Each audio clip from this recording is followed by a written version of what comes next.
Sejam muito bem-vindos a esta análise. Hoje a gente vai mergulhar de cabeça numa interseção fascinante entre a teoria sociológica e a crise climática global.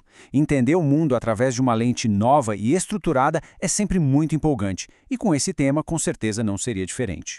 Bom, vamos direto para essa pergunta gigantesca. Como é que a gente pode usar um referencial acadêmico sólido para dar sentido de verdade às ações ambientais de potências emergentes enormes, como o Brasil, a China e a Índia? Para responder a isso, nosso roteiro de hoje vai cobrir a era da emergência climática, a teoria do risco global, o poder de definição, as emissões das potências emergentes e, por fim, a trajetória da política climática brasileira. Vamos lá! Começando com a nossa primeira sessão, a era da emergência climática, entrando em território desconhecido.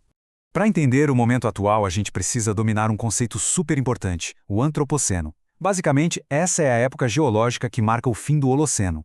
O que define esse período é a nossa interferência, a interferência humana decisiva nos sistemas naturais da Terra. A nossa atividade, em especial a queima de combustíveis fósseis lá desde o século XIX, virou literalmente a força principal que molda o nosso planeta. E olha só esse dado alarmante que marcou o mundo em outubro de 2022. A concentração bateu exatos 415,78 partes por milhão de gases de efeito estufa. Para dar uma perspectiva, isso nos coloca perigosamente perto daquele limite devastador de 450 partes por milhão. E a coisa fica ainda mais urgente. A Organização Meteorológica Mundial calculou uma probabilidade assustadora de 40% de que o limite de aquecimento de 1,5 graus Celsius seja ultrapassado temporariamente num curtíssimo espaço de tempo entre os anos de 2021 e 2025. E isso nos leva a um ponto muito central. O aquecimento global muitas vezes parece uma coisa abstrata, invisível no nosso dia a dia.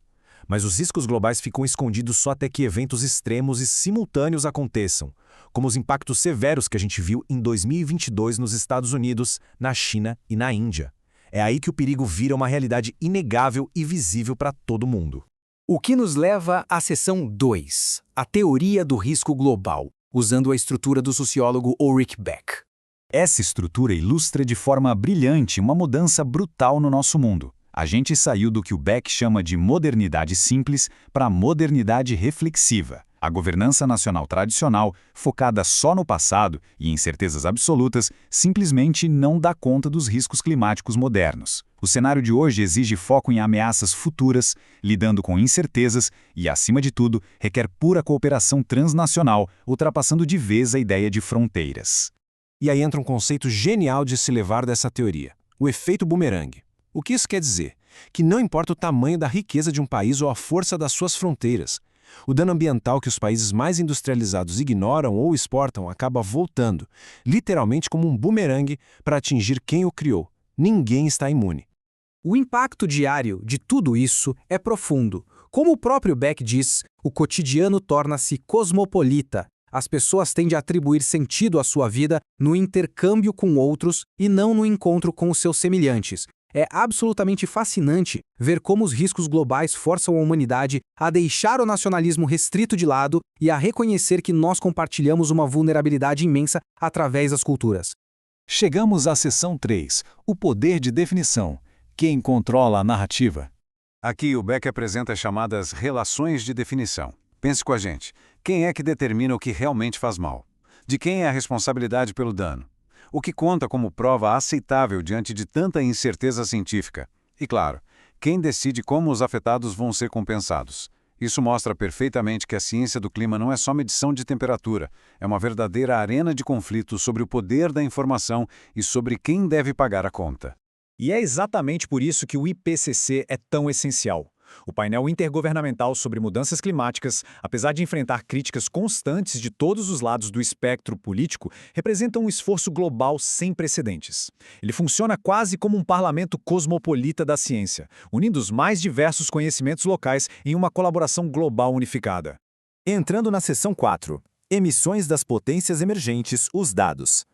Toda essa teoria sociológica ganha uma face muito concreta quando a gente olha para os números de emissões de gases de efeito estufa entre 2015 e 2019. Analisando os dados concretos, fica clara uma tendência forte e constante de alta na China, na Índia e no Brasil. Isso logo antes de a pandemia interromper aquele ciclo específico. E se a gente isolar os números de 2019, a diferença de escala fica ainda mais gritante. A China lidera com uma margem gigantesca, seguida bem de longe pela Índia e, em terceiro, pelo Brasil.